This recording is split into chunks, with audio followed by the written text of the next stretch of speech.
Hey everyone, exciting show. It is Monday. That means the expert series kicks off and we bring Greg Dickerson to the show. How you doing, Greg? I'm doing great, Michael. How are you? I'm doing well, man. I always find it amazing. We have every week is something new and exciting to talk about.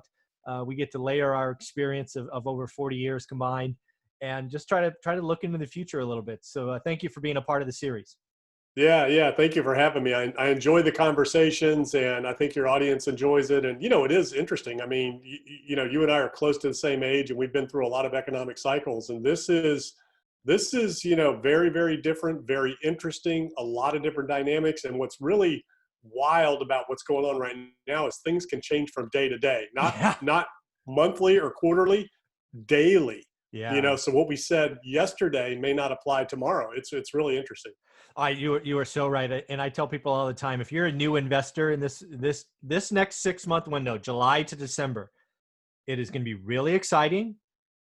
But please learn your market because it is going to be changing right in front of your eyes. You're going to be outbid by owner occupants probably. So don't rush, don't overpay. 2021 will be here in a heartbeat. So learn your market. So let's talk about stimulus first. I typically avoid stimulus videos.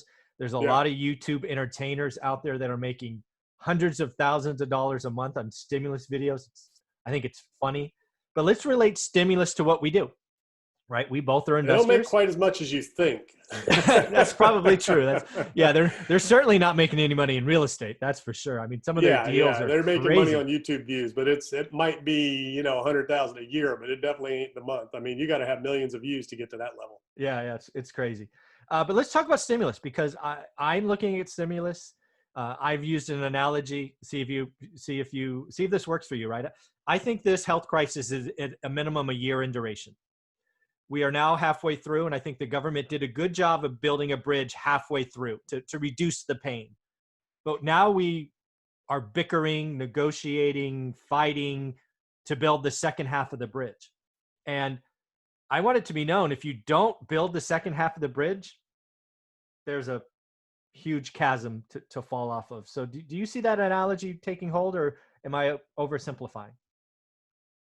Yeah, I think you're right on track. So here's the first part of that. So when Mhm. you say it's a year out, what does that what does that mean? What is the I'm at end a of it? year duration. Like we sort of went first lockdown in February, March.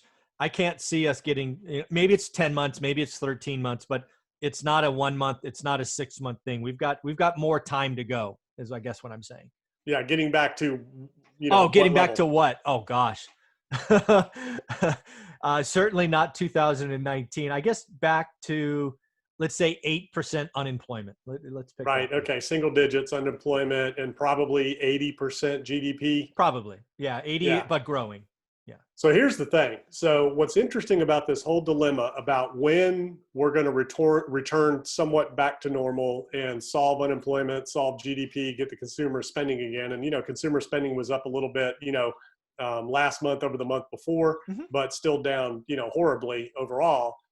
What we need is everybody's focused on a vaccine. That's not the big differentiator. We need a cure. We need a treatment. We need Yep. for people to know that this isn't going to kill you.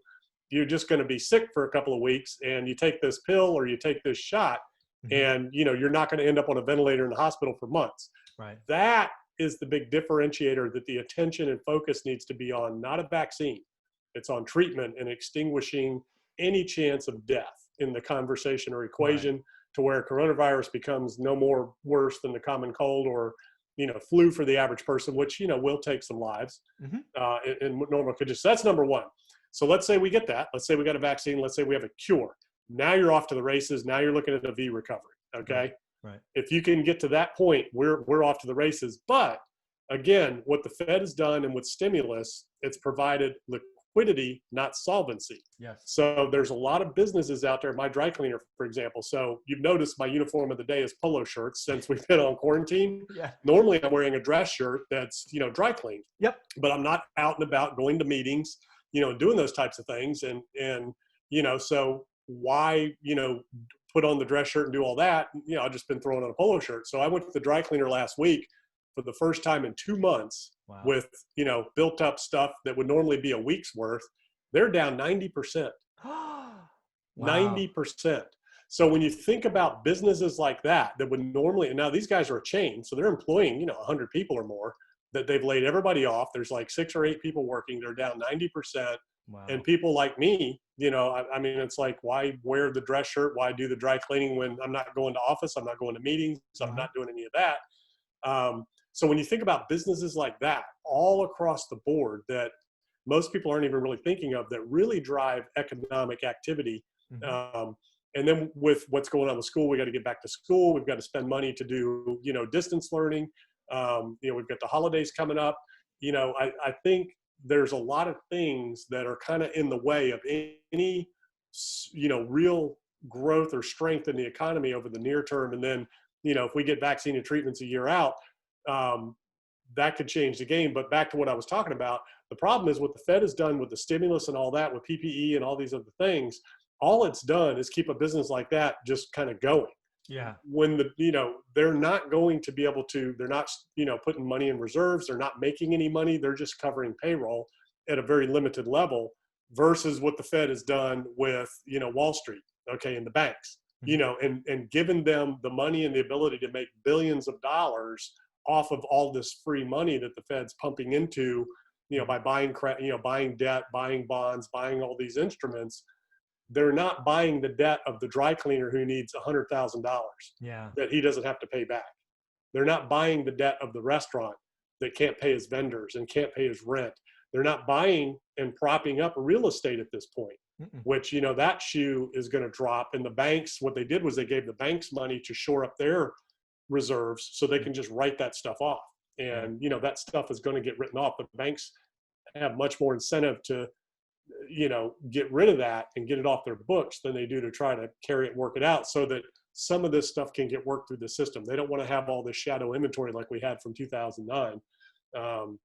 So it's really, really interesting in terms of the stimulus and what it's affected where and who's actually the beneficiary. And, in terms of the conversations about inflation, things like that, unless you have that money reaching the consumer, you and me and everybody else watching this and going into our pockets, there can't be inflation because inflation is Hmm. driven by demand and consumers spending money, Hmm. and incomes going up, and we're not having those things.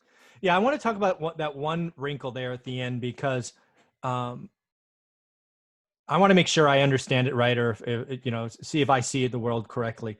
One of the things out there, there's really two things that are kind of top of mind that everybody talks about, right? There's another $1,200 check per Hmm. person, up to $3,400 per family, and then there's the $600, right? Unemployment, gross up from the Fed. Yeah. What we need is we need that money to get to the consumer. Totally agree, but I think there's another step to that. We need them to consume, right? We need them to spend, because if we send $3,400 to everybody who makes 80 grand or less, but all they do is save it or they pay off debt, that doesn't help anyone, right? Yeah. Or helps very few. We need it. We need consumption. Do I understand that correctly? Yeah, yeah, and you're not going to get that because number one, $1,200 is meaningful to some people, Yes. but it's only meaningful to the point that they can pay the electric bill and buy some groceries. Mm-hmm. They're not going to be able to go out and spend it just on discretionary items like retail Yeah. and restaurants, which is where a lot of the growth comes from. TVs, electronics, things like that. People aren't going out and buying that next TV right now. They're like, you know what? I think I'm going to hang on and just kind of see what happens. So Right. maybe they're paying their rent, and there are a lot of people that were getting the $600 a week. That's help them continue to pay their rent. So I think you're going to see, if that doesn't get fixed now, like this week, Yeah. you're going to see some pain in that area for landlords, which is going to be a whole nother issue. Now I know they're going to do something, Yeah. and they're going to do something quick. And Trump's talking about, I'll just do whatever without everybody and just unilaterally do something. The problem is, as we all know, is that there's a lot of people that won't go back to work that can because of that bonus.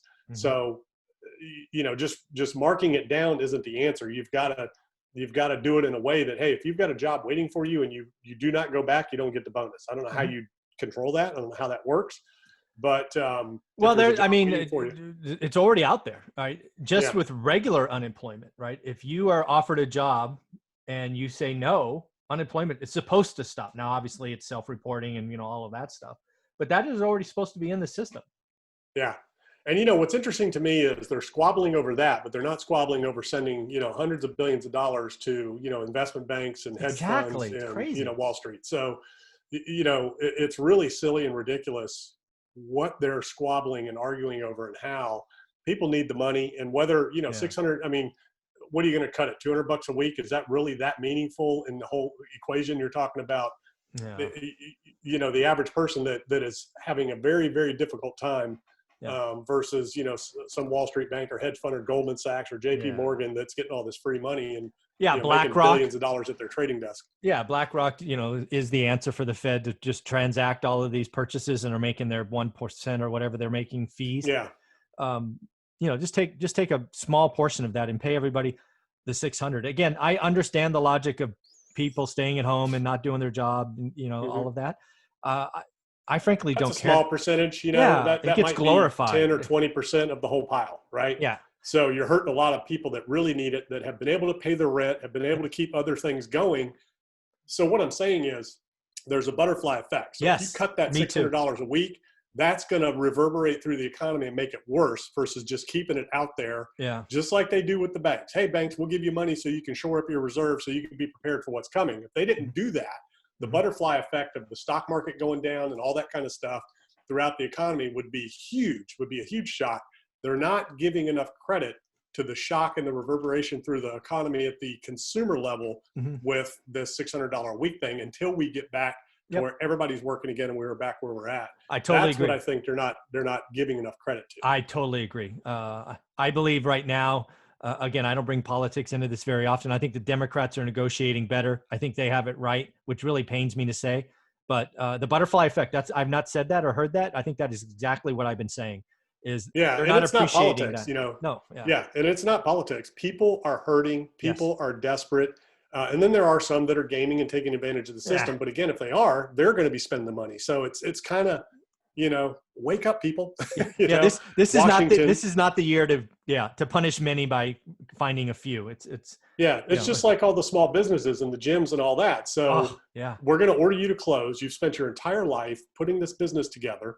Most of those small business owners, aren't getting rich. They might be making six figures if they're lucky, and they're using that to live. It is not cheap to live, people. So they're not able to store up a lot of money, have a lot of reserves, and be able to weather any kind of significant downturn. There's no help for them.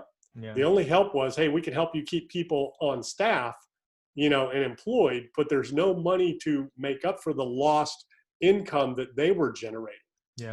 As a small business owner, so the money didn't go, once again, just like 2009, it hasn't reached the pockets it needed to reach to generate economic recovery, economic activity to really pull us out of this hole. Totally. So that's that whole butterfly effect that I'm talking about, that they just can't figure out a way to get it done. Nice. I like that. So let's transition to something I think we both have agreed on in the past. And that is that there will be winners and losers from the real estate market, right? Big cities in like San Francisco, New York are going to be losers as people leave to the cities, leave cities to go to the suburbs, right? Space is good, all of that stuff. I want to share with you some data I got yesterday about San Francisco, right? I think San Francisco will be hit second hardest after New York. And there's two things. First off, active listings in the city of San Francisco were up 111% in July, which is unusual because every other market I hear listings are down. So that's 0.1, and they were up triple digits. And then the second thing is now rent has gone from 1 free month to 2 free months to sign a year-long lease. So these are things that I haven't seen since, I didn't see this since 2006. So that's what's happening in San Francisco. So you got to quantify it. So what does 11% mean? Does it go from 10 listings to 21? You see what I'm saying? So it went from, I'll be close. I think it went from 512 to 1,137, I think, something like that. Okay. And what's normal? I would say normal, again, removing 2020, it's like 650 to 700. Okay. So it still hasn't reached normal peak inventory levels, but it's it's above that. No, so 700's peak, it's at 1,100.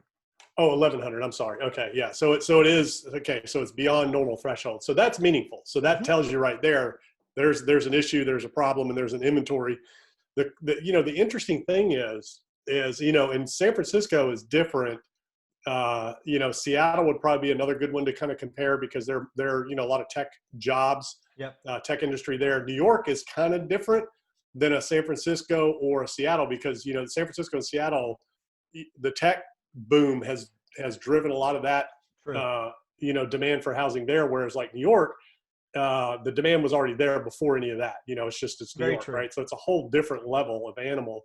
LA is another one too. LA has always been a city of, density prior to any economic boom, Yep.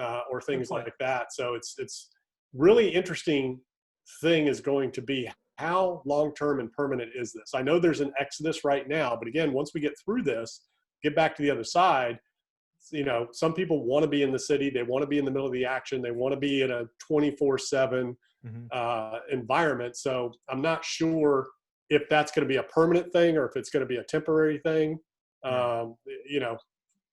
We'll just have to wait and see. Yeah, I mean, I think there's a few things that are clear. I think San Francisco has pain ahead, right? It's interesting. While active listings were up 111%, prices still went up, right? Yeah. Right. So that's it's kind of noise in the system, but it is very clear from the people that I talk to that have places in the city. I would say a third of my friends, because I used to work right there on 2nd and Branham, right downtown, right off the Embarcadero, which is, people know San Francisco. It's right in the heart of tech. And about a third of them have already said they're leaving, right? They were, Wow. Many of them were renting like for $3,000. They had a 1-bedroom, or some of them a studio. A third of the people that I know out there have already said they're leaving or will leave when their lease is up, and they're going to go buy something in another state. So it's real. Now, why is that? What's driving that? They're basic. Again, the third of the people that said that is their employers have encouraged it. They've flat out encouraged it. They said, hey, if you can find a place where we have another office, you can move there. We will not, many of them are saying we won't impact your pay. Some of them are saying we'll adjust your pay slightly, but they're going for quality of life, right? They have kids. They've always wanted to own. They can't own in San Francisco where the median price is 7 figures. They can't save anything because they're spending ridiculous amounts of money on rent. And you can't go outside. San Francisco is getting dirty and the tent cities are popping up everywhere. It's almost unsafe again. Yeah, that's a big, unusual, that's exclusive to San Francisco, that problem. When you go to New York, you don't see a lot of that. They've done a really good job with it. However, crime is on the rise with the disregard for police and people thinking there's not going to be any recourse. They can just do whatever they want now. Yep. Chicago, Seattle, Portland, New York. You're not seeing it so much in Los Angeles, but I'm sure it's happening. But crime is on the rise everywhere just because of the disregard for police, defunding, that whole argument, things like that. The bottom line is there's a attitude out there right now that the police aren't going to do anything or can't do anything. San Francisco is one. I mean, I would on San Francisco in terms of what they do not enforce, in terms of, just violations of, theft, drug use, out in the open public. They won't arrest you if you snatch somebody's purse. Yep. It's just crazy to be in a society like that, because what makes this country great is the rule of law, right? That's what makes us a great country, is the rule of law. So anyways, that's an interesting conversation in terms of what is the long-term effect. I know what's going on right now, but will it continue? And, there's always going to be young people that are going to want to live in, again, they're going to want to live in the city 24/7, have that excitement, that environment, but what is that inventory going to look like? Because, where's the population washing out right now with what's going on? Or is there really that, are we really increasing exponentially? I don't know. It's there's a lot going on with that conversation. Yeah, we're going to see. I think, again, a lot of tech workers, again, it's a bias of mine. I've been doing it for 25 years. Not only are we seeing existing employees leave, but what I'm really seeing shut off is new hiring, college graduates, internships. Yeah. They're not happening.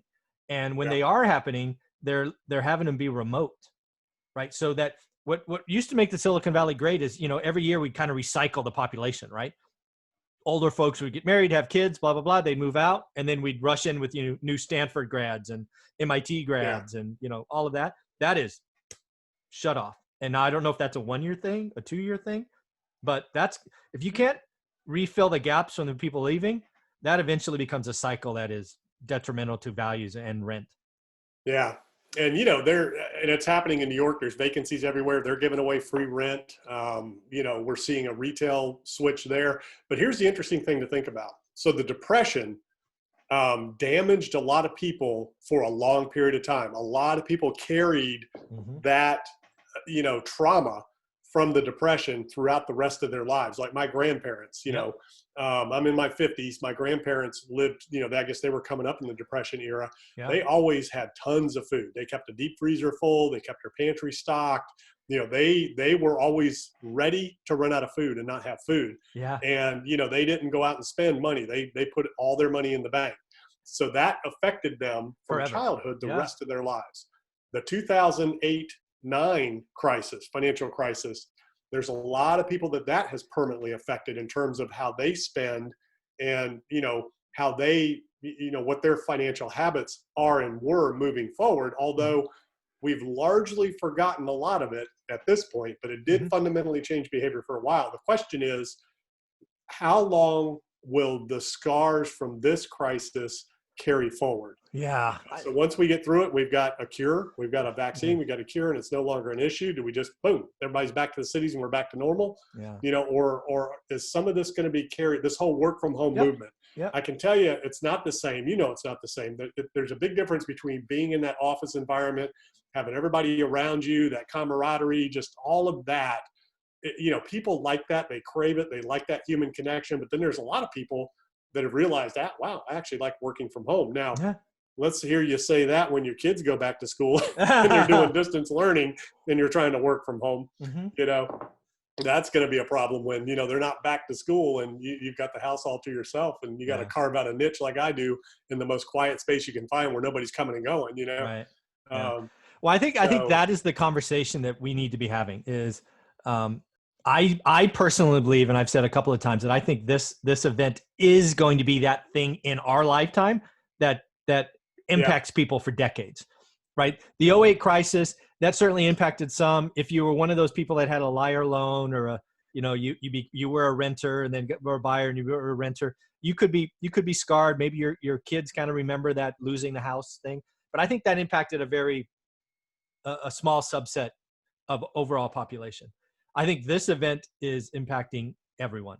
This isn't everyone. So the biggest thing carried forward from 2008-9 was the whole home ownership is the way to build wealth mentality. True. Yep. So that generation that came up through that and saw, wait a minute, owning a house is not a good idea. Yeah. Right. So that created the rental movement. So that true. pushed a lot of people into renting. And even now, when you do the numbers and do the math, even at 2.5, 2.7%, it really doesn't make financial sense to own a house long-term for 30 years because of what you pay for it in interest, expenses, taxes, insurance, maintenance, all those things. And I did the numbers. When you take that down payment plus all those costs and reinvest that money at, 7, 8, 10%, that's a better investment than owning a house long-term. You're better off paying rent, in doing that, especially if, depending on where you're at and what you're doing. Now, some people just need a house and they don't want to have to move and they need the yard for the kids and all that. Yeah. But that's the one thing that did carry forward from 2008-9 was that mentality that a home is your best investment. Yeah. Remember that? I do. We all grew up. Housing only goes up. Yeah, I remember. Only goes up. And hey, in our lifetime, that's been true up was. until 2009. And it's never recovered long-term since 2009. And if you think about now, moving forward, it used to be houses were worth, 10, 20 times in 30 years what you paid for it. It's just hard to comprehend because incomes are not doing that. And that's where in all of this, that's where you're going to have a big problem. Rents have gone up, expenses have gone up, other costs have gone up. We've had some inflation at the consumer level. Incomes have not. Incomes have been coming down and kind of maintaining while everything else has been increasing exponentially. And that's what I tell people that are, that I'm working with and talking that are going into the rental world. Don't think you're going to exponentially increase rents by, tenfold or double every 10 years or whatever people think. Yeah. And what we've seen in the past, rents have doubled maybe every 7 to 10 years pre 2008-9, but they haven't doubled in the last 10 years. I don't think. No. Yeah. And they could potentially come backwards with rent controls, all that. And then, the other big thing you're facing in California that you're probably going to see in New York and Los Angeles and some of the other bigger cities is the tax conversation. Oh. you know, and that's going to hit home for everybody everywhere, because all of the cities, states, governments, counties, you know, have that huge hole that they have to fill. Yeah. Schools are getting more expensive, you know, government's getting more expensive. So they're Yeah, going to come digging. yeah, You know. I think that's a conversation we need to have, because this is the chessboard, right? Your politicians, again, California, New York, Yeah. probably Illinois, right? A couple of big, you know, blue states. They're going to come out and tell you they're going to tax the rich. They're going to do a billionaire tax in New York. In California, they're talking about taxing people who make $1 million a year. But here's the problem, folks. When your state picks a target who is financially solvent and has options, you are going to see a percent of that people leave, right? In California, it is, you probably don't know this, but I just did research on this. 0.5% of the population of California, 0.5, so 0.5%, pays 40% of California's income tax collection. And they're talking about raising taxes on them by 3%. Yeah. Going from 13.3 to 16.8. I'm sorry, folks. I'm guessing 20 to 30% of those people are leaving and are already leaving. Hence my San Francisco conversation, right? They're going to go 2.5 hours east and reside in Nevada. And then, so my question is, what's going to happen in Texas, Florida, Nevada, where there's no state tax and all that? Are they now going to start instituting some of these other taxes because, you know, they're in a hole, right? Yeah, So, Nevada, you know, specifically, my goodness, their gaming revenue is down 98%. So, you know, another message to Washington: how do you solve all this problem? You know, to cities, states, counties, Washington, national sales tax. You solve it all right there. National sales tax. Oh my Across goodness. the board. Yep. People pay tax at point of sale. No longer, you don't need an IRS. You don't need capital gains. You get rid of everything across the board. The tax code, you throw it in the trash. You pay the national sales tax. You pay a state sales tax. Everybody's happy. Everybody is paying their fair share. So understand what I'm saying here. People that are working under the table, which isn't just like, you know, illegal immigrants and stuff. It's some of them, but it's people that, you know, are, you know, gaming the system. You know, maybe they're, you know, drug dealers, whatever. Anybody and everybody who's consuming now is paying their fair share of taxes. So it's criminals, it's illegal immigrants. You know, it's, you know, I think we should get everybody on the books, get everybody paying. And if you have a national sales tax like that, there's ways to make it equitable. You know, people can carry a card for certain income levels to get discounts or whatever, you know, or they get a refund, you know, or you know, they get a rebate check, you know, quarterly, annually, like whatever from the government. Tax, yeah, based on their income. So, I mean, the fact that nobody in Washington is talking about that is just beyond me. It's kind of like, it's a good idea. I haven't heard that. Yeah, it's kind of like the stimulus, you know, just all you have to do is this and the whole problem is solved. You know, so that's one, you know, open up lines of credit for small business so they can replace what they lost and stay open and hire everybody, you know, once we get back, you know. So I want to go back to the chessboard analogy because I failed to finish my thought because I got so passionate. Basically, what's going to happen, at least in California, is we're gonna raise taxes on the millionaires. A portion of them are going to leave. That is going to create a bigger hole, not a smaller hole, because again, they're already paying 40% of what we have, and we got to replace that portion. So the middle class in California, you are about to have the biggest state income tax of your lifetime, because the raising taxes on millionaires is not going to work. It's not the cure-all. It markets well. It sounds good. Eat the rich, all that nonsense.